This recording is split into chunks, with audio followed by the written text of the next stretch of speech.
Louis Patron back with the Key West Lou Legal Hour this Friday morning from Key West, Florida.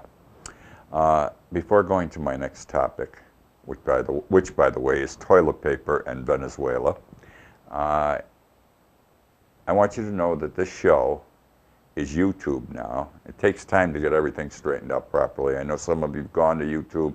They were the old shows, but I've been sworn to that the old shows are being fed in, and today's show will be on YouTube by tomorrow, okay? So if somebody missed the show, hopefully you'll pick it up tomorrow. I wanted to share with you, I'm writing a book. I've written a book. It's with the publisher now. They're proofreading it, editing it. An interesting experience. The book is called The World Upside Down. The World Upside Down. It's essays by Louis Patron, by Key West Lou rather. Essays by Key West Lou, Louis Patron. What is it? It's a series of columns that I wrote for a local newspaper here that people only in the Keys read. But you people listen to me all over the world, all over the United States, all over Canada. And it makes available to you certain of the better columns over the last 4 years that I wrote. And they're being put in book form. They're going to be sold over the internet. I don't know when, maybe 6 weeks, maybe 4 weeks. I'll let you know. But I'm preparing you, and I hope you may want to buy it and read it because it's the best of the best. Now, I do a Blog Talk radio show on Tuesday nights that is archived and available 24 hours a day immediately on Blog Talk Radio.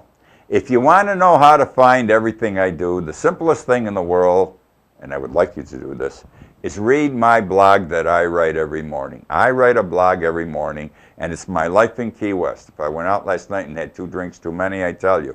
If I played bocce last night, that's in today's blog. I played bocce last night, and we got beat. Got the hell knocked out of us, in fact. And what I do during the day, that's all. I got a manicure, I got a haircut. What I do, I put, and people are interested. Thousands of people read the blog every day. In that blog, I tell you how to find the Blog Talk Radio, the newspaper article, this TV show, YouTube, and it's keywestlou.com. All you got to type on your computer is Key West Lou, one word, L-O-U at the end. My name's Louis. keywestlou.com, and it's all there for you. Please take a look at it. If you like the blog, read it every day. In any event, if you ever want to know anything about anything else that I'm doing, it's all in there and how to find it. Okay. 3 or 4 months ago, I talked on this show, and I wrote about this, by the way, also, in my blog, toilet paper. In Venezuela, they got a scarcity of toilet paper. They ran out of toilet paper. Now, we never think about running out of toilet paper. It's just something that we have, we need, and it's always there to buy. They have one huge factory in Venezuela, and it makes a lot of toilet paper. But for some reason, there isn't enough toilet paper being produced. The government has given money to this plant to expand, to turn out more toilet paper. Apparently, they're not doing it fast enough. They import toilet paper. They can't get enough to import. Toilet paper's in big demand all over the world, I have learned, all right? And the people can't get toilet paper. They go 2 or 3 weeks without toilet paper. 2 or 3 weeks without toilet paper. One woman I read, she said, I can't do this. I'm getting sick. I'm getting a rash. It's very unhealthy. It's not hygienic. Makes sense. We need toilet paper. I'm going to tell you how bad the toilet paper situation is in Venezuela. This is terrible. It's supply and demand. I'm talking economics now, supply and demand. When there's a small supply and a big demand, the price goes up. That's the way it is in the world. Well, when the stuff started out, the cost of toilet paper went up. It got so expensive that it became, because it gets worse, it became 10% of a person's monthly salary went for toilet paper, which means if a roll was $1, now it's maybe $3 or $4. I don't know what toilet paper, I don't even know what my toilet paper costs. You just buy the bundle in the supermarket. We're lucky. Anyhow, 10% of your salary per month goes for toilet paper. It has gone up from the 10%. It's like the price of gasoline keeps going up and the price of food. It now takes 30% of a person's monthly salary, 30%, to to pay for toilet paper in Venezuela when they can get it. Poor Hugo Chavez. He was president, if you recall, of Venezuela. They got a lot of oil down there, a lot of oil. He hated the United States. We hated him. But one thing's certain, he took care of his people. It was a socialistic government. He made that oil pay money. He took everything over and nationalized it. By the way, this past week, the Venezuelan government took over that one plant, that one factory that makes toilet paper in Venezuela, and has nationalized it. The government thinks they can run it better. We shall see. But when Chavez, he died last year, or this past year, when he was president, he made big money for Venezuela off the oil. He nationalized everybody's business, including the oil wells and oil factories, whatever they are. He shared the money. That's how much money they had. He shared the money with the citizens of Venezuela.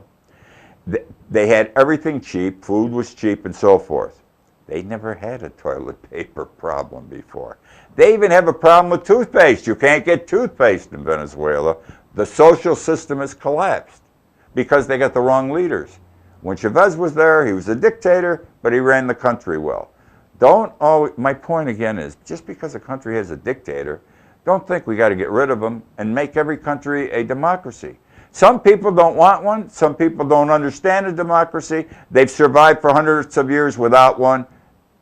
Don't force something on people that they don't need. We can all live together. We're going to talk about crime. There is a crime report that comes out every year. It's by some government agency. It's called the Uniform Crime Reporting of a certain year. Well, the last report is 2012. This is for the whole United States. It reports on different aspects of crime.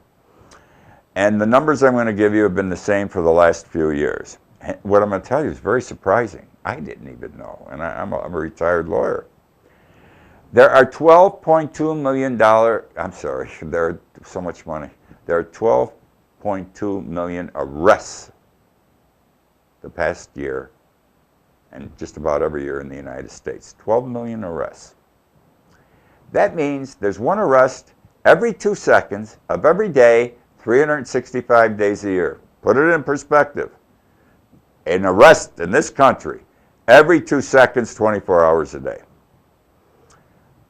I told you there's 12 million arrests. Only 500,000, 521,000 to be accurate, are for serious crimes, felonies. That's all. You got over 11 million for what we call, I'm going to say it badly, but bullshit crimes. They're misdemeanors, and 82% of that 11 million small crimes, misdemeanors, 82% are for possession of drugs, of which 46%, which means around 45% of the overall small arrests, are for pot, marijuana possession. We're talking about you've got the pipe in your pocket and there's some little things left, the residue. You may be carrying 1/4 of an ounce in your pocket, or you've got a couple of joints in your pocket. And back in the 60s and 70s, when drugs were becoming rampant, our governments, our state governments, our federal governments thought the way to clean up the act was put them all in jail. Zero tolerance. You're caught with even one joint, you go to jail. Some people got 20 years in New York State for carrying less than an ounce of pot. It didn't work. It didn't scare people, and they were putting the users in jail and not the people who were selling it, creating the market. All right? So something's wrong when we got all these people, and it's minor crimes, all right? The United States has 5% of the world's population, only 5%. But we have 25% of our population's in jail. No other country in the world has that high a percentage of its population in jail, because we send people to jail for very minor little things where they should be treated like an infraction. You drove through a red light, get your hand slapped, fine the person. Don't put them in jail, because I'm going to tell you, it costs $85,000 a year to keep someone in jail. Hear what I said? $85,000. I'm going to break. I'll be back.